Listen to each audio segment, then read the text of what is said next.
All right, what's up, Flockers? We're back with another episode of Flockast. I'm joined as always with Mr. Colin Long. What's going on, Colin? Jake, it's all hips, lips, and smile until the sunrise. How you doing, man? It's good to be here. That's right. This missile's whipping down the runway today. We got special guest, Mr. Waveman Wilson, with us. What's going on, Garett? Yo. What's up? Good afternoon, boys. Ready to talk some flock. Let's get it. Heck yeah. Well, the last time we were here, we were gearing up for Baltimore, and we haven't been on the pod since. So we're going to start with the two Baltimore shows that happened that were the first two shows of the year that happened on the 23rd and the 24th of January. So a couple weeks ago, but they came out firing with an avalanche. Wasn't expecting an instrumental like that on the opener.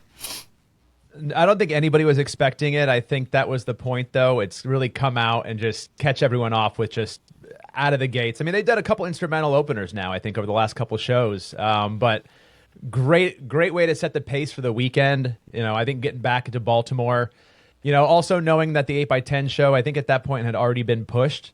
So, you know, just like maybe a little extra strength on that opener right there. But it definitely set the pace for the weekend. I think it's funny that with the impending snow doomsday, they decided that they were going to open with Avalanche. That's perfect. You know what? I didn't even think of that. That's extra funny, too. They're like, yeah, this show's getting canceled. We might have an Avalanche. I don't know. Here's our Avalanche. Yeah. But going from there right into a landing, I thought, you know, throwing like just an oldie down, that's been a long favorite song of mine. I wish they'd played a little more often, but I always appreciate when I get one. Definitely for the Baltimore family, that landing. But then we had the turn into Praise You, which was a lot of people's favorites. I heard them talking about in the flock. Even brought some tears. A lot of fun. Yeah, great stuff. That was fun. Yeah, Fatboy Slim cover. Praise I didn't expect that at all. You know, but it's fun when it's fun when a cover grabs you extra. Like I remember when what's it called, during the Richmond shows when they played the Shine or no, that's at the Cap. I'm totally blanking on it right now. The Collective Soul song. Sorry about that. Yeah, my brain just glitched out. I mean, it was like, sorry, I was there. But like, it just didn't see it coming and just went like extra hard on it. I think it just kind of really takes you to also a special place where it takes you back to another time when you like that song as well. So well-placed covers can really, really crush, and I'd say this was one of them for sure. The turn into Praise You was interesting too. I like when the turn goes into different, just unexpected songs. Taking the turn. Yeah, for sure. But from there, it's something for you was great. But then Love Trap now, I know I kind of opened with a lyric from it, but that damn song, since this show, I mean, Jake, I remember the next day when we were doing the flock meetup, me, you, Tiff were all humming along to it all day like it was independently stuck in all of our heads. And then when I saw the Pigeons yesterday do that post on socials about it, and I was like, oh, fuck you guys. You put it right back in my head again. And for the last day, I've not stopped just on repeat, Greg's running through my head there. So, love the song. It's really catchy. First, I was slow to catch up on it, but I think now it's, I love the opening to it. It's just a nice song. Yeah, I'm going to totally agree with you. I was just waiting to see if Garett had anything to say, but I'll jump in. Yeah, I love this song. I originally loved it as soon as they released it. They've been playing it heavy. They just played it in Pittsburgh. They played it in Baltimore. They played it at the Cap. That social media post that you're talking about was from the Cap, so it was like professionally shot. You can go check it out on YouTube. But yeah, man, that's something for you. Greg was on fire with the vocals, and then right into Love Trap, so his voice was warmed up. I was whipping down the runway. I'm waiting for them to jam out this one. I don't think they've jammed it out yet, so it's been under 5 minutes, so I'm excited to see it grow some legs as we say about it, about shorter songs. before they get jammed. Yeah, there's room for legs on that one, no doubt about it. I think the base is there, and I think they could totally expand off of it, and I'm here for it. Garrett, what do you think? On the flip side of the coin, whenever they debuted that song, it was at All Good, I believe. I was in tune with the stream while it was happening. I think that I just had FOMO. I did not like that song at all. I'm like, what is this? It grew on me so quick. That it's one of my new favorite songs of theirs. In Pittsburgh, when they played it, I just looked around to the crew and I said, this song is going to bang on the radio. Like, that is... I feel like they've created that to kind of gain some, I don't want to say corporate traction, but just get more normal people that wouldn't be in the jam band sphere involved in their sound. I feel like it's one of the most perfect Pigeon songs that they've been curating. I love it. Good song. Good song. I can't wait for him to jam it out. They almost did in Covington a couple months ago. They came very, very close. I think it was Love Trap into like, what was it, Making Flippy Floppy? And then they started, like, they were teasing going back into it, and then set break happened. And Jack and I have been talking about that for a while. It was, that was hot. But yeah, I'm with you. I can't wait for it to grow legs. It'll be a sweet, sweet, sweet song. It already is, but it'll be even sweeter when it gets that jam. Yeah, I'm okay with it in the rotation. Highlights. Yeah, for sure. But that was my highlight for set one. They pretty much finished it up with Fun and Funk, Feed the Fire, and then a Poseidon. Well, the Feed the Fire also started the extended John Brady sit-in, and I thought that was almost like sneaky. Like, maybe I just wasn't paying attention, but I didn't like see him come on stage, and all of a sudden I looked over because I'm like, wait a second, we got a keyboard player, and I just like maybe I missed the announcement or Greg said something or he didn't, but then he was just there, never left. I mean, he was there the entire second set except for the encore. And I can't remember any specific time of seeing him sit in, so I don't know if I'd been to a show with him sit in before, but dude is killer. I'm always very critical of keyboard sit-ins, and he fit really well. He works in between Greg and Jeremy, doesn't kind of, sometimes they tend to overpower Jeremy or Greg a little bit. They don't kind of work in between. Natalie's great in between. I think John Brady is just right in that pocket. Yeah, John's one of those guys that's played with Pigeons early on, like before Gator was around, so he's got a real familiarity with the band. He's a local Baltimore guy as well, plays in a few other bands that are all friends with Pigeons, so I'm sure that they like jam with him sometimes. But yeah, John is a terrific keyboardist. You can tell they've played a lot together. They really, like I said, they worked well together. Second set, though, I thought was super strong. For me, my highlight of it was the overtime. I feel like I haven't caught one of those personally in a while. I don't know when the last time they played it necessarily was, but for me, that was a bust out for me. What do you think, Garrett, about second set? Honestly, me and Emily were in the crowd, and we kind of obsessed over this the next day. I think that it was the perfect Zydeco. The Zydecos, I remember at the Caverns about a year and a half ago, whenever the last time they played the Caverns were, Rudman was talking to me about how Zydeco can be done the right way and the wrong way, and I didn't get it until until Baltimore. It can be done perfectly, and I mean, there's no really wrong way, but like, there are three distinct parts of a Zydeco, and they absolutely nailed it. It was a killer second set.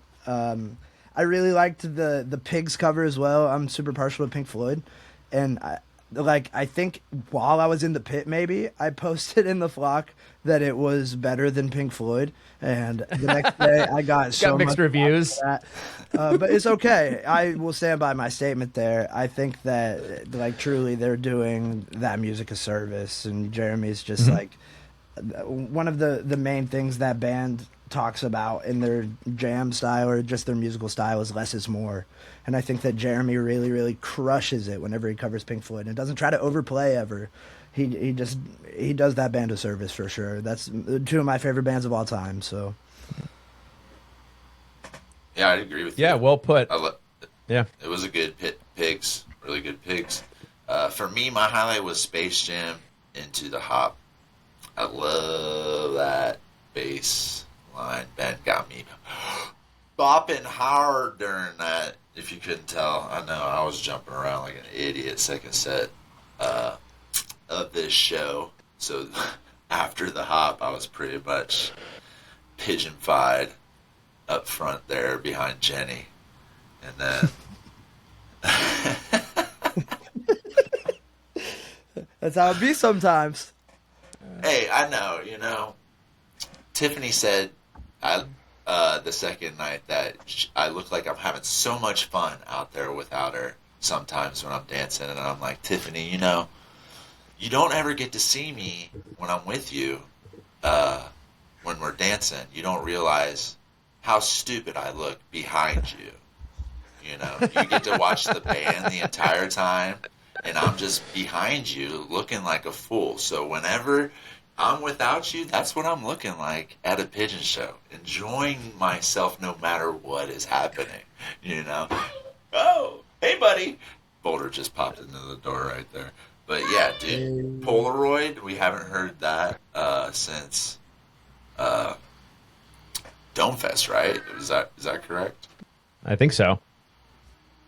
But I called that as a good encore song, and sure enough, I thought it fit well in that placement. But then just a sneaky schwa to back that up. I was like, all right, we're not done yet.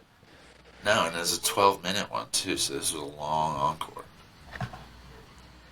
Yeah, I mean, overall, great first night at the soundstage. I'm glad I got through all the stress of all the ticketing because, you know, I think also when that sold out, there was a little bit of panic throughout the flock where a lot of people were caught with their pants down, metaphorically there. So everybody got in. Nobody got shut out as far as I knew. The weather held, which was even better. The crazy part after the second night, me and Shannon were like, all right, you know what? Because the storm's coming, you know, Jake, after the show, we were like, all right, we're just going to drive back home to Richmond. And it was like, you know, it's a 3-hour drive, so it's not short. But as we were getting further south, we were driving into the storm. And, dude, I swear to God, the snow starts coming down heavier and heavier. I'm on 95 doing like 20 miles an hour. Really? You can't see lines in the road anymore.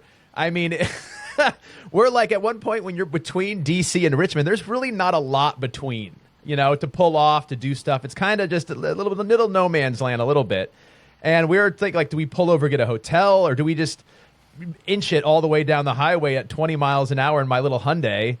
You know, and like by the time we got home, I mean, yeah, the whole roads weren't plowed. There was not salt on them. The occasional truck or like some idiot would race by, but I've never had a more intense drive home after a show than that. It was wild. And then also, we realized we've run out of windshield wiper fluid. So now I can't clean the windshields, and there's just... It was so many things happening at once, but spoiler alert, we made it home alive, but it was definitely a harrowing trip. Yeah, I drove back the next morning. How was the snow on your trip? So I woke up at like 7 in the morning, and I look outside, and I'm like, oh, Tiffany, it's snowing out. She's like, well, what do you want me to do about it? I was like, get up, we gotta go. No breakfast, we gotta go. We got 6 hours, but we got out of Baltimore as quick as we could, hit 68 all the way west, and we went through the mountains and stuff, and it wasn't plowed, but I got a Honda Pilot 4-wheel drive, and we, you know, it only added like an hour and a half extra to our drive when we got home, but it was all good. Tiffany slept most of the way, but I was... Passenger princess. Of course. I knew that the snow was coming in, so we just kind of planned to stay an extra day. And our Airbnb host ended up being super kind, and they're like, yo, just throw us $100. And the place that we were staying in was super nice. So I'm like, all right, cool. $100, cool. Yeah, I will not drive today. And we ended up having a little flock snow day. It was fun. But we took out the next morning, went and hit. There's very few things in Baltimore open. One of the things that was open, if you're familiar with the Brazilian steakhouse Fogo de Chao, mm-hmm. That was open. And I'm like, all right, cool. Yeah, let's go eat some meats and then hit the road. That's exactly what we did. Nice. Yeah, I saw that there was one down there. It was good too. It was my first experience there. It was definitely worth hitting. But Baltimore, it's a beautiful little area when it's snowing. Everything was so quiet and gorgeous, and I got to explore, and it gave me a new perspective of that city for sure. Yeah, I love Baltimore. There was a trade show I did in Baltimore for like 10 years in a row. So every year for like a week, I would spend in Baltimore and right at the Inner Harbor right there. So, I mean, tons of great restaurants, stuff to do. I mean, you work all day, you go out, there's parties up and down the street. But Power Plant Live, I mean, going ahead to that was always a place that I'd always go to. Because if I was like bored, I'm by myself, I'm at work, or maybe my colleagues don't want to go somewhere, I'm like, all right, I know stuff's happening at Power Plant Live, but speaking of that, thanks to everyone who came out and saw us for the Flock meetup. Me and Jake were set up with our Groovin' to Survive Dies. Funkin' Good was there, and that was a lot of fun. I know it was kind of in a weird location, so some people got a little lost, but we still had a lot of people come through. I really appreciate everybody doing that. Yeah, I wish they would have put us in that Liney Kugel lounge. I asked for that, and they kind of snuck us in the back there. They didn't really understand what we were trying to do, but they were happy that we were able to bring some people to them. I figured if we were up front there, we would have got people in that could. We would have been within eye shot of people. Most people didn't really see where we were, but we were tucked back in by the old Ram's Head. But yeah, thanks again for people who come out. That was pretty fun. But let's go ahead and talk about this show, man. They opened with Calm Before the Storm, which is absolutely fitting. Because, that snowstorm we just talked about was coming through. But then right into a moonwalk. Wasn't expecting that at all. This was a big one for me. Again, I feel like I haven't seen a moonwalk in a while. And it's definitely an old song that I chase. I really dig it. And a big sandwich in that as well with the Sea and Stars. And you had Nate on percussion and John Brady on keys off and on this whole set. I know John comes on a little later, but I was loving these kind of just casual, just lengthy sit-ins they were having. It just a lot of fun dynamic it brings. Shout out to them for covering Turnstile in Baltimore, just paying homage to another Baltimore band. That's really cool. If you didn't know that, Turnstile is also from Baltimore. Did not know that. Yeah, they just got a Grammy as well. Hey.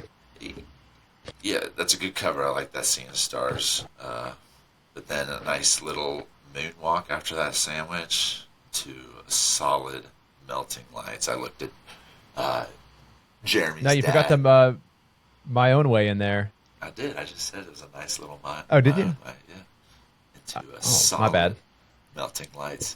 But Colin and I were able to have a table up into that little elevated VIP area because we called the box office when we found out that there were sold out tickets. So called the box office, got that seat, and during Melting Lights, Jeremy's dad takes out his phone and is filming it. And afterwards, I go over and I go it never gets old, does it? And we just shared a nice little giggle about that. He was like, yeah, it never gets old.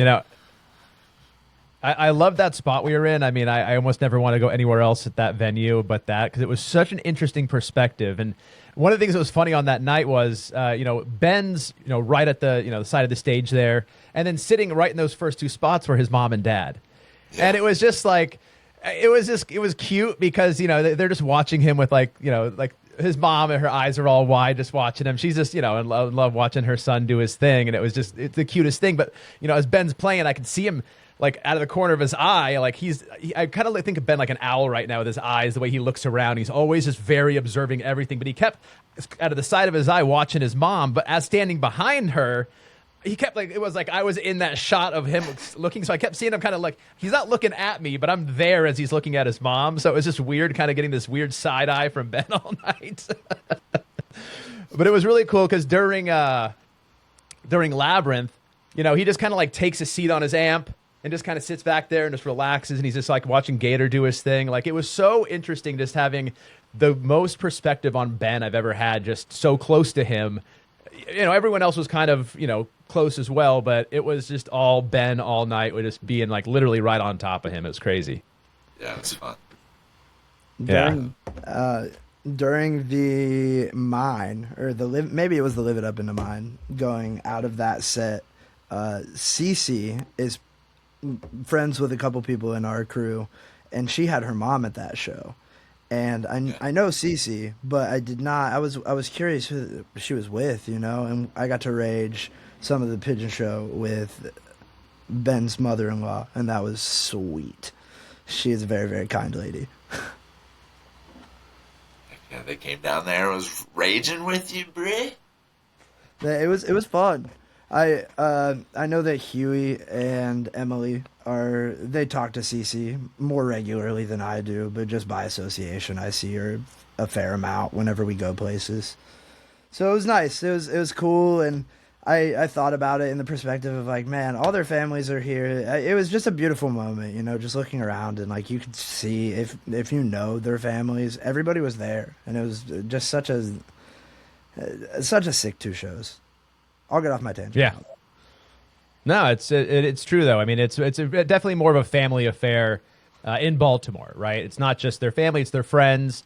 I mean, Natalie Brooke was in the VIP for a little bit, hanging out on the second night I saw. So it's like everyone who knows is coming out for these shows. It's the local boys that are playing. So it's great to see. But you talk about that Mine. I'm gonna go back to that Live It Up was another one that I was just like, I think this night was so full of highlights. It's kind of hard to pinpoint one because for me, the Live It Up, Twitch, Win a Minute, and that Snake Eyes encore, that to me was everything to end the entire weekend. I have been chasing a Snake Eyes for a hot second, and then to get it as an encore, it was choice, 100%. Yeah, dude, this second show, everything about it was great, dude. I loved the Live It Up, and then they finished the set with Go With It, another new, fresh song that I'm enjoying, and they jammed it out a little bit, too. And they wrapped up that first set with a nice little bow.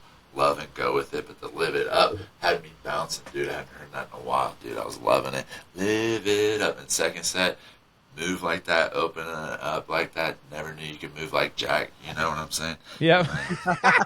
Had the nice little twitch too, which they uploaded the demo on the Nest, which is interesting to listen to when they have like the MIDI tracking on it, and Gator they're like Jeremy's playing over a MIDI track when they're not able to have like them all playing together and stuff. So it's interesting to hear all that like background stuff. So that was cool with that Twitch. And then Win a Minute. Haven't heard Win a Minute in a minute. So that was fun. Love Greg on that. Labyrinth was solid. Greg did do his moaning on that, so it kind of ruined it. But then we had the No Quarter, which absolutely threw me in a tizzy. I was having so much fun at this show that I was making people upset. So if you didn't see me, I was sweating through my shirt, having a great time. But then Doc. But it wasn't a Doc encore. Okay? Wasn't the encore. Ended the set, which is okay. It's fine with me. You throw it in there, no problem. Doesn't end the show fake out on a sour note. This is a time where I went to the restroom, came back, like we said, solid Snake Eyes. It's been a minute since we've seen the Snake Eyes, and And at this point, I'm at the back of the venue hanging out, just spinning at this point by myself, by Ada in the merch booth, giving people stickers and like whatever's in my pocket, just like, hey guys, hey, I love pigeons. And then they come out and finish the encore with Water. And I go to Ada, I was like, $10 that Greg says motherfucking Water. And she's like, oh yeah, dude. And he did, and he said motherfucking Water, dude. I love it. But what do you think, Garrett? That's my summary of the show right there. I think that I'm compiling. I'm being super Pigeons nerd this year because I see other jam bands have like Jam of the Year brackets and all of that fun stuff towards the end of the year. So I'm compiling a playlist of what I think are my jams of the year. And Colin already mentioned the Live It Up and the Twitch. I think that the My Own Way was my favorite My Own Way yet. John Brady just adds so much to the band, and it was already talked about, but I posted in the Flock that my favorite people to sit in. I feel very, very seen over the course of the last couple weekends because I said that my favorite sit-ins, period, are John Brady. I said Brian Moss. We don't see him as often because he's doing Spafford things. And then Big Blitz. The thing about the sit-ins from John Brady and Big Blitz, they don't overplay whenever they sit in. They're not trying to go to Shred City. They're just trying to add an extra layer to the music that's already there. And I think that that's such a beautiful thing because it adds room for everybody to explore and grow on the song. And it's just like the antithesis of why I enjoy jam music. And it's really, really cool whenever John just never overplays and he never overstays his welcome. He just kind of, adds a wanted element to these songs. And I I love John Brady. Shout out to John Brady. I went crazy night 2 just because of and Nate too, honestly. I'm not the biggest percussion person, just in general. But every time the macadamia marshmallow sits in, it's unreal. He adds, I don't stop moving for the entire show. So I guess I do like percussion. I really just like Nate and everything that this band has been doing as of late. They're just firing on all cylinders. It's absolutely a beautiful time to be a Pigeons fan. Yeah, you're not wrong. I'd say, I mean, I feel like I always say this, so it kind of takes away from it, but they're playing the best. I mean, I've seen them play. They continue to improve. I mean, they continue to write new music. That's great. I mean, even the songs that I'm like, I can't say there's a new song I don't like. Some I like more than others, but I can't say like, "Ooh, that was a miss." That's just, I mean, that's just, maybe that's just me, but when you look at like the set list from Mr. Smalls, which I was so jealous I didn't go. The FOMO was real. I love that venue. I mean, ever since going to New Year's there, the last time they played a New Year's run there, I fell in love with that venue. It's really cool. It's like quirky. There's like a feeling about it that I just can't describe, but I dig it. It's just got character in a way that a lot of venues don't. But yeah, I mean, for them, again, instrumental opener, right into a pop-off, right track. I mean, this is and then the Love Reign Over Me. I mean, that's like such a great intro to a 2-night run, just going out of the gate with just such energy like that. A little right track to kind of get you in a good mood, bring up the vibes, but then just get you sweating with a skipjack. And you got your Montreal that you've been looking for, Garrett. I know you were asking about that the other day, and you put it out there to the universe, and the universe provided. The banter before that, Greg is pretty much just like, yeah, we've only played the song once. It was brought to our attention that we only played the song once. So they saw my post, and they're just like, all right, we'll play it for you. We know that all your friends hate this song. We're going to play it for you. And it was so sick. Right. It was so sick. I love. Yeah, I wasn't at the show, but sorry, Garrett. No, go for it, dude. I was just gonna say, I wasn't at the show. I was trying to listen to it in the Nest on their live stream, but apparently there was some Wi-Fi issues for Dylan, so that's why I kept cutting out. If anyone was wondering about that, but yeah, the Mr. Smalls holds a special place for me because that's the first time I ever traveled to go see Pigeons was to a Mr. Smalls show back in, I believe, 2017. So yeah, but go ahead, Garrett. I know the mention of Greg saying that in Montreal was pretty cool. I was just woo! I was giddy. Back to the first set. I'm with you, Jake. I know that you are just a notorious Pigeons play pigeon songs. I like it better when Pigeons play pigeon songs person, and I'm like that too for the most part. There are a couple covers that have a special place in my heart, but the Skipjack Love Reign Over Me, all my friends love that song. I don't really like that song that much. I'll just throw it out into the universe. That was perfect. The transition was perfect. The thing about me for the entirety of Pittsburgh is every time they transitioned into a cover, it was very, very unexpected, at least for me. And I'm very tapped in for the most part. I can tell when they're about to go into something. I did not, nope, not until it was happening. And all the transitions were just absolutely wonderful. That one being one that sold me on that song. I've listened to that Skipjack 5 times. It's very, very good stuff. The Side Me in that set was great. The Schwanthem was great. I know that that's Tyler Barber's favorite song ever, and getting to rage that beside of him is special if you've never done that. Nice. I don't know. For me though, I think just listening back from this, my highlight was the Sunny Day. I don't know if who's doing the noises. If it's confirmed it's Greg. I think it's Greg's working something on there, but it was going 100 miles an hour, and it had this weird digital kind of beeping noises they were putting through it. The other day I was listening to it, and I mean, if I had hair, it would have blown it back. I mean, it was, I love when they just get going full speed. And I've probably listened to that one 5 or 6 times already. Maybe one of my all-time favorite Sunny Days that I haven't seen. The venue had a murkiness to it during that Sunny Day.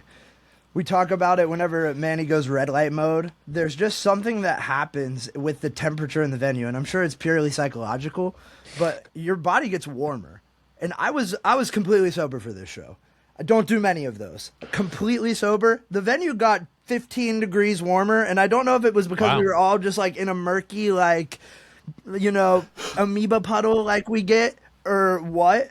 But it was so warm in there, and it added such a layer of like, all right, we got a rage to move. And I don't know if that like made it for the full steam ahead sunny day, but that was a gorgeous, gorgeous 20 minutes of music. And I agree with you. I don't know what they're doing with the pedals. There is new sounds that they're introducing every single show, and it's sweet if you're paying attention. It's so sweet. Yeah, I remember when they were doing the Florida run a couple of years ago, and they had like these bird noises, and we're like, me and Jenny and Shannon were talking like, where the hell is that coming from? And then we saw Jeremy after a show. We asked him, and he's just trolling us by like, I'm not telling you guys, you can figure it out. And I'm like, come on, dude, just help me out. It's wrecking my head right now. He's like, no, just pay attention next time more. I'm like, all right, fine. You gotta get up there, Colin. You gotta get up and see who's touching the pedals. Yeah, I don't know. That means I got to go up near the stage, though. I don't want them looking at me while I'm dancing weird. I mean, you were commenting about how you look crazy. I look crazy too. I don't want them seeing that. I'll be in the back in the dark. I got pictures posted of me this show on their Instagram. Jake, there's always these photos when you just see you in the crowd like this. Because that's me. You're just cheesing the hardest. You're just got this giant smile on your face, and you're just because you're tall, you're just kind of up above the crowd, so you're just big bald head sticks out. Yeah, it's very Walton-esque, Yeah, it's great. I love it. Like Bill Walton, just on the pigeons. Bill Walton just standing. I was just about to say you're the pigeon Bill Walton. I ride bikes just like him. I need to see you on a court, Jake. Oh, dude, you don't. I got a mean hook, bro.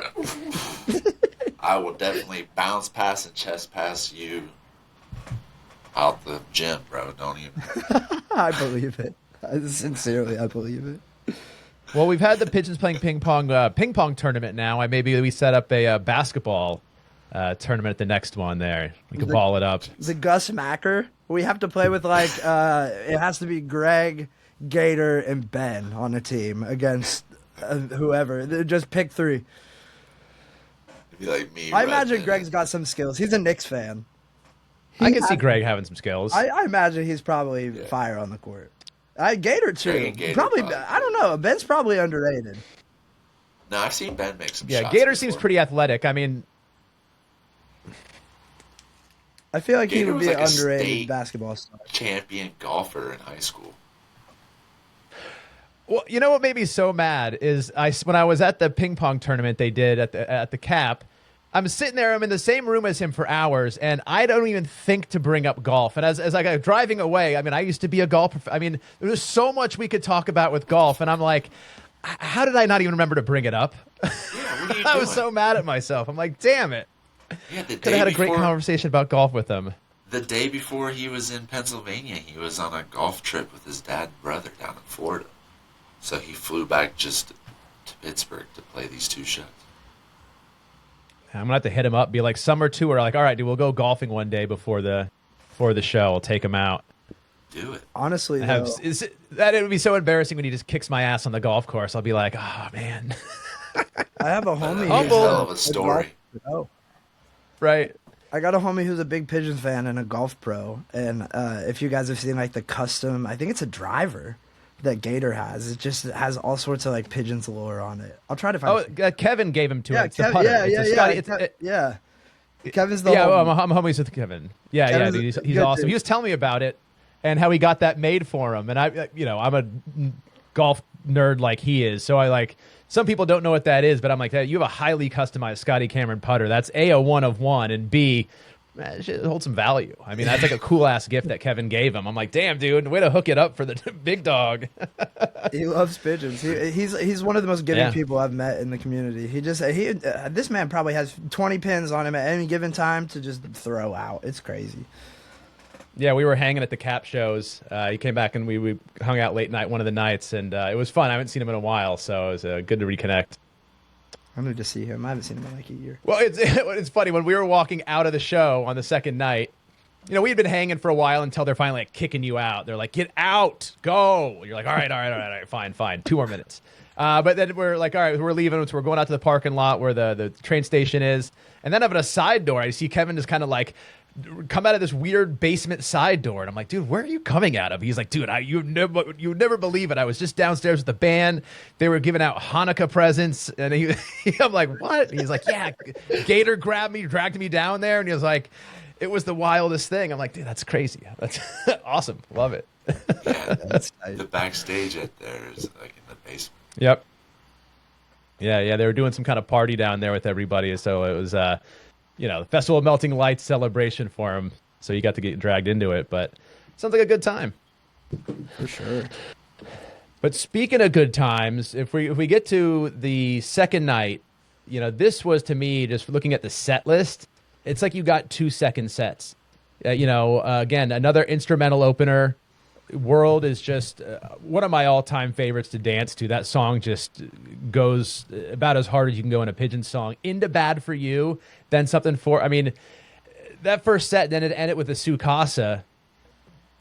I mean, yeah. 10 out of 10. It's another instance of I don't really like Radiohead. That High and Dry was so killer, and the transition was so flawless. I think I sobbed for 20 minutes during that. Gorgeous music. It was good. I enjoyed it. And then, no. Is 2026 year of the Avalanche? 2 fire avalanches, 2 weekends in a row. And they're very, very different if you listen to them. Like, contextually, both of those have very different energies, and they're both just as fire. Yeah, they did it. Yeah, no doubt about it. For you and another call before the storm, so... But still, placement's different. Still good. Let the Boogie Out was good, too. I enjoyed that one. And then... we got big blitz on horns for both of those. Big Blitzes. It was a very true to studio, Calm Before the Storm, too. Did sound very, very tight, like a studio. Set 2 came out with a nice little Kiwi opener. So he eased into set 2 a little bit, but hit the ground running. Nice Ben singing song. Laugh it off, it'll be You okay. got Ben heavy set. I'd say it was a very, very Ben heavy set, because for me, the Fantasy, finally they jammed that song out right again. I will say, I've been waiting for this for a minute. I don't know if it tops the debut version still, in my opinion, but this is a close second. I was really happy to see a nice fat version of Fantasy. I love that song. And then into Whoopi, into Love Trap, like, all right. Hell yeah, Love Trap. And that Immigrant song, dude, was dirty.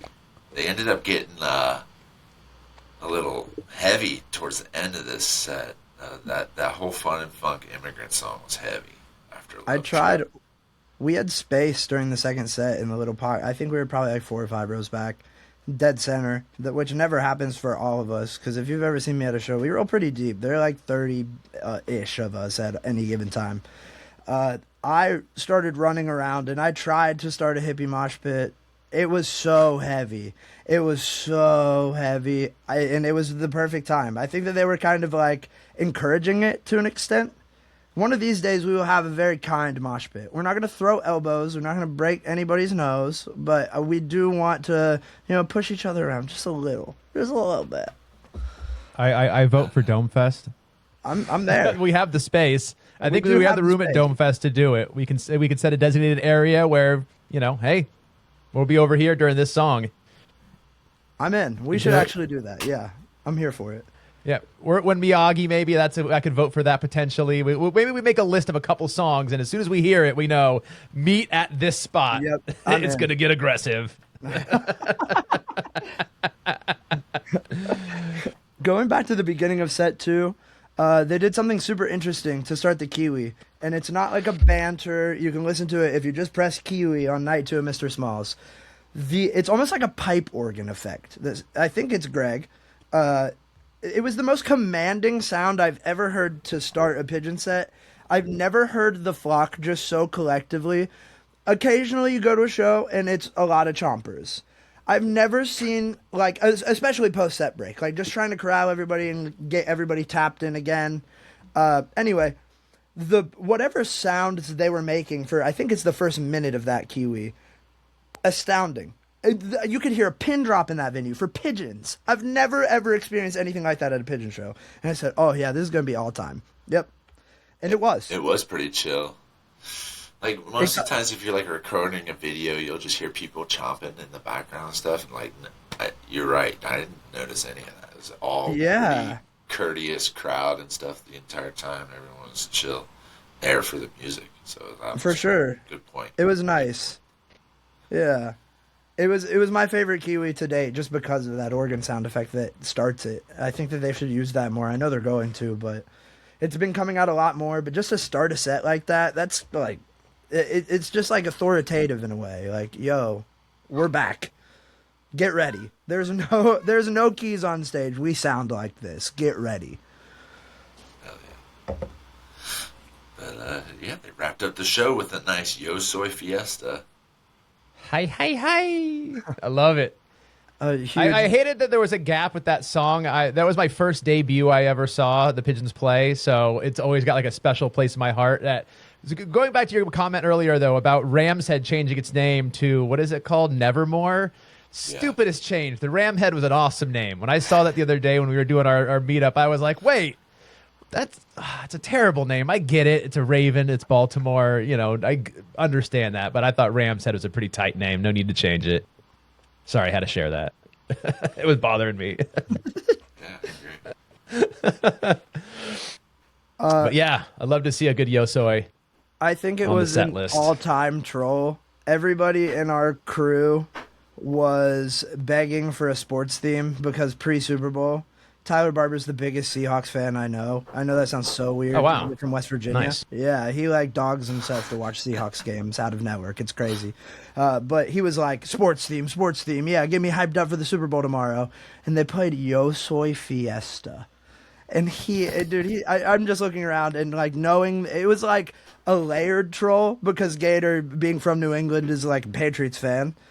And it's the Gronk said Yo Soy Fiesta, and the Patriots are playing the Seahawks. And Tyler's decked out. He has like markers in the crowd. He's marking our faces with blue and green markers. Like, yo, get ready. He's trying to get us all hyped up, and then they play Yo Soy Fiesta. I thought it was hilarious. It was just like, oh yeah, you can't always get what you want. But you are going to get a sports song. It's just not the sports song you wanted. Word. Fun way to end the show. Add to the... During that Yo Soy Fiesta, listen to it. I've never heard it before. I tried to confirm with Jack. In the studio version, they do like the whole like little recorded bit with the fast talking, kind of like the play-by-play. You know what I'm talking about? Yeah. Greg says something like, Greg passing to Gator with Ben on the side, and does like a whole play-by-play that I've never heard before. Usually it's just gibberish, like even in the recordings. But listen to that. It was fun. It was a fun little like, nice. Easter egg. Yeah. Yeah, I noticed that. That was cool. Oh, yeah, I had the Gator slaps for this show. The Steely Gators. Nice. I love those. Ben called them Steely Gays. I love that. I gave like 4 to Dylan, and he immediately put them like on all the soundboard. Perfect. Shit, yeah. Where did you get that photo of Gator from? Sources will be unnamed. I love it. Can't do it. Can't reveal it. Hey, it's fine. I don't want you to ruin your sources. I want more of those. Yeah, Gator didn't seem too annoyed by it. I talked to him after the show for a while, and he didn't even bring it up. So hopefully he's not too mad about it. I'd say it's flattering. I mean, it's just funny. I wouldn't say it's like a bad. It's a great photo of him, I'd say. Yeah. So, if he wants to get mad about it, do it, I guess. But I don't think he should. Yeah. I get scared looking at that picture because I'm afraid he's going to steal my lady. This is number one. I'm afraid he's going to steal me. Dude. There's a reason that we haven't been in a room alone before. All right, fellas, we want to talk about these tour dates and get on out of here. Well, hold on. Before we do that, what do you guys think about the lineup for Dome Fest? Yeah, man. Everyone went to Beanstalk. That's what I like think. I like how it's jam heavy in a culture where all of these festivals are being I don't want to say overrun because I like electronic music, but like every festival you see, it's like 80% electronic, 20% jam. I think it's really, really nice that they brought like, you know, a lot of these up and coming bands and just bands that have a traditional sound, so to speak, to Dome. It'll be a fun time on the weekend. Not my ideal lineup. I'm there if Pigeons are there. It doesn't matter to me. We'll have fun regardless.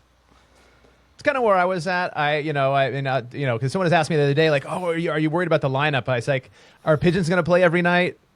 I'm not really worried about it. You know, I mean, hey, I might like some bands other than others, but there's, you know, like a 5 a.m. trio. I remember I had a great time with them last year, so I was like stoked to see them come back. I'd like to see them do a late night again. I know there is the Beanstalk, but Sneezy's coming. I was stoked about that. So, you know, I'm getting more into Spafford. You know, it's a little slow to pick up on me, but I do like Brian Moss. I think they're fun. So, yeah, I mean, I'm okay with it. Again, as long as Pigeons are playing, it's all gravy to me. Going back to Ace, we're already talking to the venue. We just signed up to vend at Mountain Music Fest. So we're going back out to Ace with Funkin' Good on, early June. We're doing Jam Packed. I just signed up, even though obviously Pigeons aren't doing Jam Packed.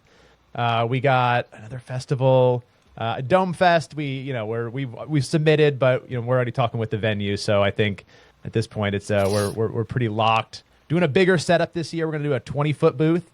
And we have we're creating like 10 feet will be our food and beverage and our vending area. And then 10 feet, we're creating what we're calling the Psychedelic Mother Earth Lounge.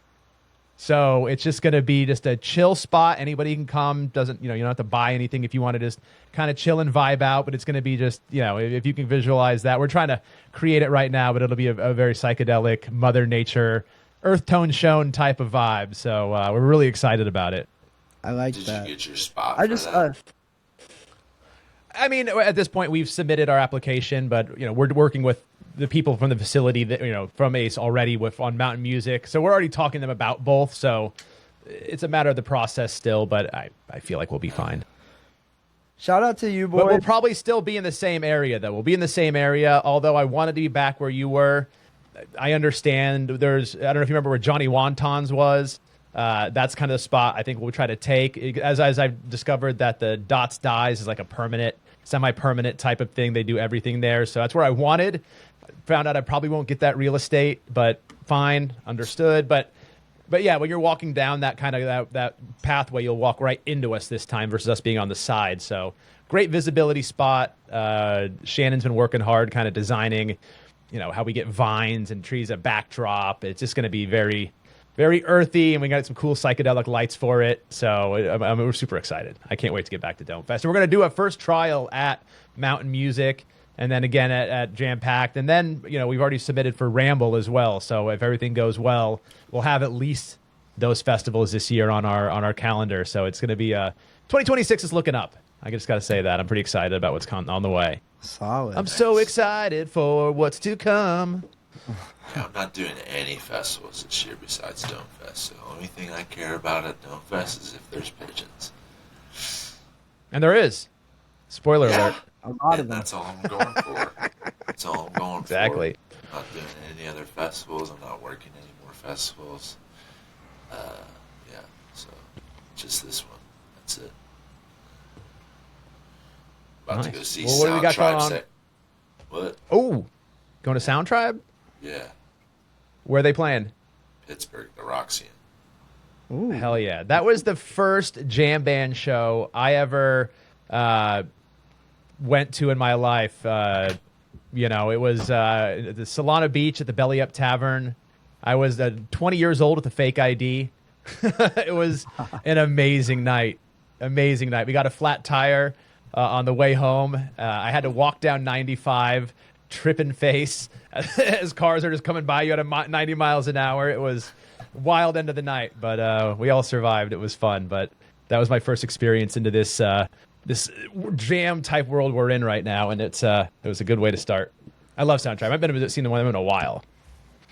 I've never seen them outside of a music festival, so it's the first time. Yeah, they're cool. They put on a good show. It's going to be a reunite. Me and my friend are reuniting the person that introduced me to Pigeons. We're going on a trip together. We will party hard. Cool. But let's go over these tour dates. Hell yeah. So, first ones that are when they're coming back are going to be in the Northeast, starting out in Burlington, Vermont at the Higher Ground with Night Zero opening up, and then Karina Reichman hops on board. She's going to be on and off the rest of this little spring tour opening for Pigeons, but they go to Portland, Maine on the 27th. February 28th, they are in Albany, New York with Drunken Doja Monkey, and then on March 4th, they head south in Savannah at Victory North. March 5th, they're in Jacksonville, Florida. March 6th, they're in Sanford, Florida at Tuffy's. And this is where they do the co-headlining with Lotus. So the next night, they're in St. Petersburg. What? Oh, you were cutting out a little bit there. Keep going. You're good. Oh, my bad. But March 8th, they're in Fort Lauderdale, Florida at the Culture Room. March 10th, they're in Birmingham, Alabama at the Workplay Theater. And then this is where I am going to be starting my little tour, hopping on with Pigeons, not with them, but along with them, at the Basement East, currently trying to work on a meetup at the Low Bar Nashville, which is directly underneath the Basement East, but they haven't currently returned any of my emails, so hopefully I'll hear back from them in the next week or so, or else I'm going to have to look for somewhere else that's near there to hopefully have a small little meetup before the show on the 11th in Nashville, but then on the 12th they head to Indianapolis, Indiana, 13th in Detroit, Michigan, St. Andrews Hall, and Karina Reichman is going to be opening for all of these shows, and then they end this little tour in Columbus at the Bluestone, which they have not played in quite a bit, so that's going to be a nice little throwdown. I've seen ticket sales have been moving well with those because I'm friends with the promoter of this show on Facebook. He runs that workout and stuff like that, so looking like this show might actually sell out. So if you don't have your tickets, don't get shut out on this one. You want to get there. It's going to be a Saturday show in Columbus. But yeah, we'll just note some new announcements. They got Flood City Music. They're returning there. Did you guys see what day they're doing on that? I think it's going to be Friday. I think Friday. Friday is rumored. Yeah. Friday, 2-hour set, and then a Disco Biscuits 2-setter right after that. It might be my favorite thing in the world. But yeah, that's a nice setup. Yeah, that's going to be sweet, actually. I've heard that festival's cool. It's really cheap. And they have camping that's close to like a water source, so you can just go float all day if you want. And then there's shuttles that take you to the music and back to your campsite. Nice. Well, that's all it pretty much now. We'll go over tour dates later on, but you guys can check that out on their website. I've got to go get ready for work, but thank you so much, Garrett, for coming on. Really appreciate you doing this. Thanks for having all me, four guys. of those shows.